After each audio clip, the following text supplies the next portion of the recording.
K കരുണാകരന്റെ കാലം മുതൽ കേരളത്തിൽ UDF കോൺഗ്രസ് ഏതൊക്കെ തെരഞ്ഞെടുപ്പിനെ നേരിട്ടിട്ടുണ്ടോ അന്നൊന്നും മുഖ്യമന്ത്രി ആരാണെന്നുള്ള കാര്യത്തിൽ യാതൊരു സംശയമില്ല. ഇപ്പൊ കരുണാകരനാണെങ്കിൽ കരുണാകരനായിരിക്കും മുഖ്യമന്ത്രി, AK ആന്റണിയുടെ കാലത്താണെങ്കിൽ AK ആന്റണിയാണ് മുഖ്യമന്ത്രി, ഉമ്മൻചാണ്ടി. പക്ഷെ ഇവരൊക്കെ മുഖ്യമന്ത്രിമാരായത് ഓരോ ആളുകളെ വെട്ടിയാണ്. കരുണാകരനെ വെട്ടിയാണ് AK ആന്റണി വരുന്നത്, AK ആന്റണിയെ വെട്ടിയാണ് ഉമ്മൻചാണ്ടി വരുന്നത്. അപ്പോൾ ഉമ്മൻചാണ്ടി അതിനുശേഷം പിന്നീട് രാഷ്ട്രീയത്തിൽ നിന്ന് പോയി. ഏതായാലും ഇത്തവണ ഒരുപക്ഷെ കേരള ചരിത്രത്തിൽ ഇതാദ്യമായിട്ടായിരിക്കും ഒരു മുഖ്യമന്ത്രി സ്ഥാനാർത്ഥിയെ ഉയർത്തിക്കാട്ടാതെ കോൺഗ്രസ് തെരഞ്ഞെടുപ്പ്. ഞാൻ ഒരു കാര്യം ചോദിക്കട്ടെ, ഈ 3 നേതാക്കന്മാരുണ്ടല്ലോ, KC വേണുഗോപാലും രമേശ് ചെന്നിത്തലയും VD സതീശനും, ഇവർ ഇൻഡിവിജ്വലി മുഖ്യമന്ത്രിയാവാൻ വേണ്ടിയിട്ട് പണിയെടുക്കുന്നില്ല എന്ന് നിങ്ങൾക്ക് ആർക്കെങ്കിലും അഭിപ്രായമുണ്ടോ? എനിക്കെന്തായാലും ഇല്ല. എന്താ അഭിപ്രായം? 3 പേരും സ്വന്തം മുഖ്യമന്ത്രിയാവാൻ വേണ്ടിയിട്ട് എല്ലാ പണിയെടുക്കുന്നുണ്ട് ഇല്ലേ?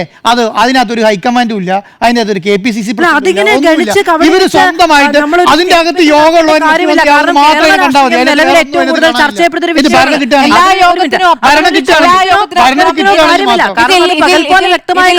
മുസ്ലിം ലീഗ് പറഞ്ഞതാണ് ഇതിൽ ഏറ്റവും പ്രധാനപ്പെട്ട കാര്യം. ജനഹിതം എന്താണ് എന്നുള്ളതാണ് പ്രധാനം. ജനഹിതം ആരായിരിക്കും എന്നുള്ളതാണ് ഒരു കാര്യം ഞാൻ പറയാട്ടോ.